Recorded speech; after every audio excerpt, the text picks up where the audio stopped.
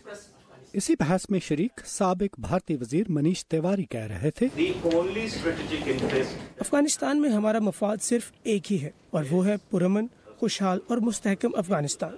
دونوں تقریباً ایک ہی جیسے الفاظ میں ایک ہی بات کر رہے ہیں، مگر ماہرین کہتے ہیں کہ پاکستان اور بھارت دوسروں کے ذریعے افغانستان میں اپنے مفادات کی جنگ لڑ رہے ہیں، جس سے وہ ملک بری طرح متاثر ہے۔ افغانستان کے لیے امریکہ کے سابق سفیر زلمے خلیل زاد کہتے ہیں افغانستان میں کچھ پیش رفت ہوئی ہے، مگر جو عسکری گروہ افغان فورسز اور اتحادی افواج کے خلاف لڑ رہے ہیں، ان کے رہنما پاکستان میں پناہ لیے ہوئے ہیں، اور یہ معاملہ پاکستان اور افغانستان کے مابین امن کے معاہدے میں رکاوٹ ہے، اور کسی سمجھوتے کے لیے ضروری ہے کہ پاکستان پناہ گاہوں کے مسئلے کو تسلیم کرے۔ ان کا اشارہ عسکریت پسند گروہوں جیسے طالبان اور حقانی نیٹ ورک کی پاکستان میں مبینہ موجودگی کی جانب ہے، جسے پاکستان کے سفیر ان الفاظ میں مسترد کرتے ہیں۔ کیسی کوئٹہ شورا، کیسی پشاور شورا، یہ ایک وہمہ اور بھوت ہے جو افغانستان کے اصل اندرونی مسائل سے توجہ ہٹانے کے لیے پیدا کیے گئے ہیں۔ ان گروہوں کی بھرتیوں اور مالی امداد کے اڈے افغانستان کے اندر ہیں۔ افغانستان کے صدر اشرف غنی نے اپنے ایک حالیہ بیان میں کہا ہے کہ چین پاکستان اور افغانستان کے درمیان اختلافات کم کرنے کے لیے اپنا کردار ادا کرے گا، مگر افغانستان کے معاملے پر پاکستان اور بھارت کے درمیان اختلافات کیسے کم ہوں گے؟ منیش تیواری کہتے ہیں صورتحال کو مستحکم کرنے کے لیے ریاست افغانستان کو جو بھی ممکنہ مدد درکار ہو وہ دی جانی چاہیے۔ اگر پاکستان کو بھارت کے کردار پر کوئی تشویش ہے تو وہ بھارت کے ساتھ مخلصانہ گفتگو کر سکتا ہے۔ کہنے کو تو یہ بہت آسان ہے، افغان مسئلے کے حل میں شاید خطے کے ممالک اور پڑوسیوں کے درمیان خلوص اور ایمانداری کا فقدان ہی سب سے بڑا چیلنج ہے۔ ندیم یعقوب، اردو VOA، واشنگٹن۔ کیا امریکی فوجیوں کی تعداد بڑھانے سے افغان جنگ اختتام کی طرف بڑھ سکے گی؟ اب تک امریکی سفارتکاری کس حد تک کامیاب ہوئی ہے؟ اور پھر مصالحتی عمل کی ناکامی میں کیا پاکستان اور بھارت کے درمیان اعتماد کی کمی آڑے آ رہی ہے؟ یہی سوال ہم رکھیں گے ہمارے آج کے مہمان مائیکل کوگل کے سامنے، جو واشنگٹن کے تحقیقی ادارے ولسن سینٹر سے منسلک ہیں اور وہاں ایشیا پروگرام کے ڈیپٹی ڈائریکٹر ہیں۔ Michael, thank you very much for coming to View 360 once again. Right now there are about 8,500 American troops on the ground in Afghanistan. The last troop surge happened in 2009. And since then we have seen that almost close to 40% of Afghanistan is not controlled by the security forces. Why would the administration think that the troop surge could work this time? I don't know, because I don't think this troop surge can work. We had more than 100,000 troops in Afghanistan in 2010, 2011. It did not end the war. So why would several thousand more troops have a different outcome this time? I think what the administration wants to do is several things. It wants to strengthen the training mission that's been in place for several years. It wants to help Afghan troops do things better, particularly in things like intelligence collection, being in a position to do air cover, that type of thing. Secondly, it mainly wants to provide reassurance that the U.S. will not abandon Afghanistan, which is a big concern in Afghanistan. Right, so Michael Kuhlman کا یہ کہنا ہے کہ ان کی نظر میں یہ ایسا نہیں ممکن کہ ٹروپس کی تعداد بڑھا دینے سے جنگ جیتی جا سکے گی۔ ہاں، افغان فوج کی صلاحیتیں ضرور بڑھائی جائیں گی، اور دوسرا یہ ہے کہ ٹروپس کی تعداد میں اضافہ کرنے سے یہ پیغام دیا جائے گا کہ افغانستان کو تنہا نہیں چھوڑا جا رہا، جو کہ امریکہ بہت عرصے سے یہی پیغام دینے کی کوشش کر بھی رہا ہے۔ But you've talked about improving the Afghan troops' ability to function. The goalpost, it seems, has also changed in Afghanistan over the years. First it was, we'll get Taliban and we'll get Osama bin Laden. Then it was, okay, reconstruction and democracy. Then it's improvement of the security forces so they can take control of the country. The goalpost keeps moving. How is it going to, what do you see the end as? Well, this is the problem. This administration, the Obama administration, quite frankly, struggled to define objectives, to state what clearly this mission was meant to do. I think that the Trump administration needs to state very clear objectives about what it wants to do with this policy and several thousand more troops. And I think Trump's position should really be to say, well, look, we don't want to have Afghanistan become a place that can become a sanctuary for Al-Qaeda and have history repeat itself, where you have terrorist plot attacks on the United States, as what happened with the 9/11 attacks. That needs to be a key message in my view. تو policy مزید واضح کرنی ہوگی۔ Michael گولمن کا کہنا ہے کہ Obama انتظامیہ اس طرح سے پالیسی نہیں واضح کر سکی تھی، لیکن اگر ٹرمپ انتظامیہ یہ واضح کر دیتی ہے کہ افغانستان کو دوسرے کسی دہشت گرد گروپوں کی آماج گاہ نہیں بننے دیا جائے گا تو شاید اس سے ایک کلیئر میسج جائے اور حالات میں کچھ تبدیلی آ سکے. As far as President Trump defining policy in Afghanistan, one, it's been kind of late. We saw senators getting very upset. Senator McCain was getting rather impatient with Jim Mattis. And then the other thing is that the president has actually delegated the duty of deciding how many troops to send to Pentagon. Is this an unusual thing in your opinion? A lot of analysts in Washington are saying that President Trump has actually eroded his role in being commander-in-chief. Well, absolutely. A commander-in-chief should be making decisions about troop levels. I think this will make Mattis be in a position to make big decisions about policy on the whole, which to me suggests that we're going to be talking about a security, military-focused Afghanistan policy, troop levels and not much else, which is a mistake because if you want to talk about Afghanistan policy, you need a political and a diplomatic strategy to engage the government in Afghanistan and to talk about how to deal with the reconciliation matter between the Taliban and Kabul. That's something the State Department should be doing. But the Trump administration has not given the State Department much power, and instead it's giving the Defense Department all the power. کام تو یہ ایسا ہے جو state department کو دیا جانا چاہیے کیونکہ اس میں سفارتکاری اور سیاست زیادہ اہم ہے, لیکن اگر پینٹاگون کو ہی ترجیح دی گئی یہ تمام فیصلے کرنے میں تو پھر یہ جنگ جو ہے خاص طور پہ افغانستان کی صورتحال جو ہے وہ ایک ملٹری کے ہی کنٹرول میں رہے گی اور ایک ملٹری کا ایشو ہی رہے گی. Is it maybe because President Trump is not an experienced president? He does not have a background in diplomacy or politics or law running a country. That would be the optimistic outlook. And certainly Mattis has experience in Afghanistan. He's been there, he's served there, he's fought there. Trump, I imagine, has never been to Afghanistan, doesn't know the region well. So if you want to look at it in that way, that certainly is a positive thing. But it could also be the fact that Trump supports the ideas and the views of the military and the retired generals now in his administration, which is fine, but this is a civilian democracy in the United States, and we need the civilians to be in control. تو civilians کو control میں ہونا چاہیے کم از کم جہاں تک امریکہ کی حکمت عملی کی بات ہے, لیکن اگر صدر ٹرمپ نے یہ پالیسی اس لیے جم میٹس کے ہاتھ میں دی ہے کیونکہ جم میٹس کو ملٹری کا زیادہ تجربہ ہے اور صدر افغانستان کے بارے میں مائیکل کوگلمین کی نظر میں بہت زیادہ نہیں جانتے, تو ہو سکتا ہے کہ اس کے کچھ مثبت نتائج بھی نکل آئیں. There's so much more to talk about, but unfortunately we're running out of time, but we really appreciate you coming here and sharing your insight with us. Thank you. And now back to Saqib. تازہ ترین خبروں, منفرد features اور videos کے لیے آئیے ہماری web site urduvoa.com پر, جہاں آج آپ بھارت کے خلاف چیمپئنز ٹرافی کا فائنل جیتنے کے بعد دنیا بھر سے شائقین کے تاثرات پر مبنی ویڈیوز دیکھ سکتے ہیں. اور اب ورلڈ ویو, جس میں شامل ہوتی ہیں دنیا کے مختلف حصوں سے اہم خبروں اور انٹرسٹنگ واقعات کی جھلکیاں. امریکی بحریہ نے جاپان کی سمندری حدود میں حادثے کا شکار ہونے والے بحری جہاز USS فٹزجرالڈ کے عملے کے 7 افراد کی ہلاکت کی تصدیق کر دی ہے. بحری جہاز ہفتے کے روز جاپان کے کارگو جہاز سے ٹکرا گیا تھا. شام میں امریکہ کے ایک جنگی طیارے نے شامی فوج کا ایک جنگی طیارہ مار گرایا ہے جو مبینہ طور پر امریکہ کے حمایت یافتہ شامی باغیوں پر بمباری کر رہا تھا. روس نے اسے امریکہ کی جانب سے جارحانہ قدم قرار دیا ہے. فرانس کے صدر ایمانوئل میکرون کی پارٹی اور اس کے اتحادیوں نے پارلیمانی انتخابات کے آخری مرحلے میں فیصلہ کن برتری حاصل کر لی ہے. میکرون کی سربراہی میں اس اتحاد نے 577 پارلیمانی سیٹوں میں سے 350 سیٹیں حاصل کر لی ہیں. پرتگال میں جنگل میں لگنے والی آگ سے کم از کم 62 افراد ہلاک ہو گئے ہیں. آگ جنگل میں بجلی کے گرنے سے لگی جو تیز ہواؤں کے باعث رہائشی علاقے تک پھیل گئی. زیادہ تر مرنے والوں کو آگ نے اس وقت اپنی لپیٹ میں لیا جب وہ علاقے سے بھاگ رہے تھے.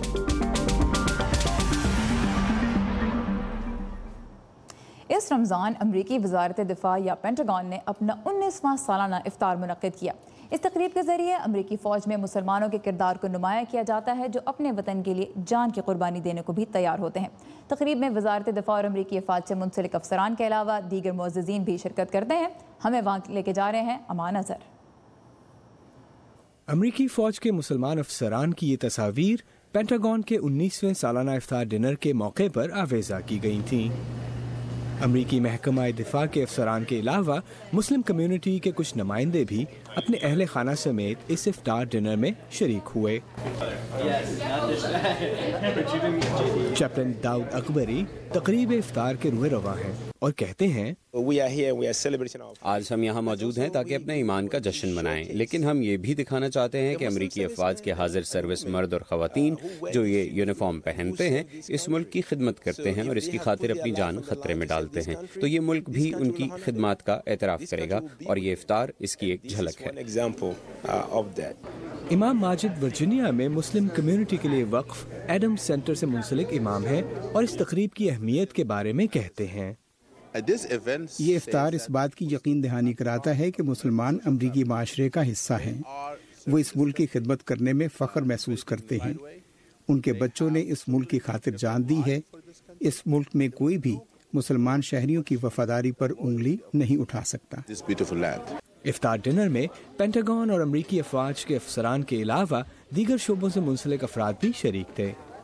انہی میں سے ایک سبرینا بھی تھی جنہوں نے اپنے جذبات کا اظہار کرتے ہوئے کہا، ایک مختلف ملک میں اس کمیونٹی کا حصہ بننا بہت اچھا لگا اور مختلف ثقافتوں سے وابستہ لوگوں کے ساتھ روزہ کھولنا بہت زبردست بات ہے اور مجھے خوشی ہے میں اس تقریب کا حصہ بنی۔ پینٹاگون کے 19ویں سالانہ افطار ڈنر کے موقع پر حاضرین محفل نے اس بات پر اتفاق کیا کہ بین المذاہب ہم آہنگی ہی دہشت گردی اور عدم رواداری سے نمٹنے کا بہترین ذریعہ ہے۔ امان اظہر، اردو VOA، پینٹاگون۔ ہمارے سیگمنٹ میڈ ان پاکستان میں آج ہم آپ کی ملاقات کروا رہے ہیں لکڑی پر دلکش بیل بوٹے بنانے والے محمد شہزاد سے، جن کا تعلق پنجاب کے قصبے سلام والی سے ہے۔ اپنے ہنر اور محنت کی بدولت انہوں نے حال ہی میں متحدہ عرب امارات میں منعقدہ انٹرنیشنل کرافٹس فیسٹیول میں دوسری پوزیشن حاصل کی ہے۔ لیکن شہزاد صرف ہنر ہی نہیں، تعلیم کے سہارے بھی اپنی اور دوسروں کی زندگی بہتر بنانے کی کوشش کر رہے ہیں۔ آئیے ان سے ملتے ہیں۔ میرا نام محمد نعیم شہزاد ہے، میں سلام والی شہر کا رہائشی ہوں۔ یہ اسے لیکر آرٹ کہتے ہیں۔ شیشم کی لکڑی پہ کام ہوا ہے، اس میں 3 کلر ہوتے ہیں، نیلا ہے، گولڈن ہے اور وائٹ ہے۔ تو ہم اس پہ جو ہے نا کوئی ہم نے اس پہ ڈیزائننگ نہیں کی ہوئی ہے، ہم نے اپنے دماغ سے کرنا ہوتا ہے۔ ہم لائٹ سکریچ کریں گے تو گولڈن نکلے گا اور ہارڈ سکریچ کریں گے تو بلو نکلے گا، ایسے یہ کام ہے۔ یہ جو ہے نا امریکہ، لندن اور قطر، ملیشیا، چائنا اور کئی ایسے ملکوں میں جاتا ہے جہاں اس کی جو ہے نا اچھی قیمت ملتی ہے۔ مجھے $3000 مسقط سے ملا تھا۔ کمپٹیشن ہوا تھا وہاں 30 سے 35 ملکوں کے جو ہے نا لوگ آئے ہوئے تھے، وہاں جو ہے مقابلہ تھا، اس مقابلے میں میں 2nd پوزیشن لی۔ ووڈ پہ کارونگ کر کے دکھانی تھی، وہ میں نے ایک پیس ماسٹر پیس تھا، وہ میں نے 1 مہینے میں تیار کیا تھا۔ میں تیسری نسل ہوں جو اپنے خاندان کی جو اس کام میں ملوث ہوں۔ جب سے میں نے ہوش سنبھالی ہے میں یہ کام کر رہا ہوں۔ میں نے اپنے والد صاحب سے سیکھا، میرے والد صاحب بھی یہی کام کرتے ہیں۔ اگر میں تعلیم یافتہ ہوتا اور میری اتنا نالج ہوتا تو میں اس کو اور بہتر طریقے سے اس کو دوسرے ملکوں میں بیچ سکتا تھا۔ میں 4-5 ملکوں میں گیا ہوں، وہاں انگلش لینگویج کی وجہ سے مجھے بہت زیادہ پچھتاوا ہوتا ہے جو مجھے نہیں آتی۔ بعض ایسے اپنی چیز تو میں بیچ لیتا ہوں لیکن اس کی زیادہ تعریف نہیں کر سکتا، یہ بتا نہیں سکتا اس کو کس طریقے سے کیسے ہے، تاکہ جیسے ایک اچھا سیل مین بیچتا ہے اس طریقے سے نہیں میں بیچ پاتا۔ جس کے ہاتھ میں یہ ہنر ہے نا وہ اپنا نام بھی روشن کرے گا اور پاکستان کا بھی نام روشن کرے گا۔ دوسرا، اس کو کمپٹیشن ہو رہا ہے تبریز میں، ایران ملک ہے، شہر تبریز ہے، وہاں 30 ملکوں کا کمپٹیشن ہے، انشاءاللہ ایوارڈ لے کر آؤں گا۔ اور شہزاد کی کہانی پاکستان کا نام روشن کر رہے ہیں، لیکن ایک اور نام روشن ہوا پوری دنیا میں پاکستان کا جب پاکستان نے چیمپئنز ٹرافی جیتی۔ آپ نے دیکھا میچ؟ بالکل میں نے دیکھا، میں نے فرائیڈے کو بھی آپ سب کو بتایا تھا کہ میں یوزلی کرکٹ فالو نہیں کرتی لیکن یہ میچ دیکھوں گی، اور میں نے دیکھا، تھوڑا لیٹ دیکھنا شروع کیا، لیکن جب مجھے پتا لگا کہ اسکور کیا ہے اور انڈیا کہاں کھڑا ہے، جلدی سے ڈھونڈیں آن لائن کہیں فیڈ، اور دیکھیں آپ کی طرح ہی وہ لوگ بھی جو میچ بہت کم دیکھتے ہیں، انہوں نے وہ میچ دیکھا اور پوری دنیا میں ایک جشن کا سما تھا۔ پاکستانی جہاں بھی دنیا میں تھے انہوں نے جشن منایا، اور یہاں امریکہ میں بھی کچھ پاکستانی، جیسے آپ دیکھ سکتے ہیں اسکرین پر، یہاں پر بھی یہ ورجینیا میں بالکل واشنگٹن ڈی سی کے پاس یہ جشن کا سما ہے، لوگ بھنگڑے ڈال رہے ہیں، اور یہ مطلب جو کوئی کچھ کر سکتا تھا اس نے کیا، وہ باہر نکلا اور اپنے جذبات کا اظہار کیا۔ بالکل، اور کل فیس بک کی جو فیڈ تھی وہ تو صرف گرین تھی اور صرف مبارکباد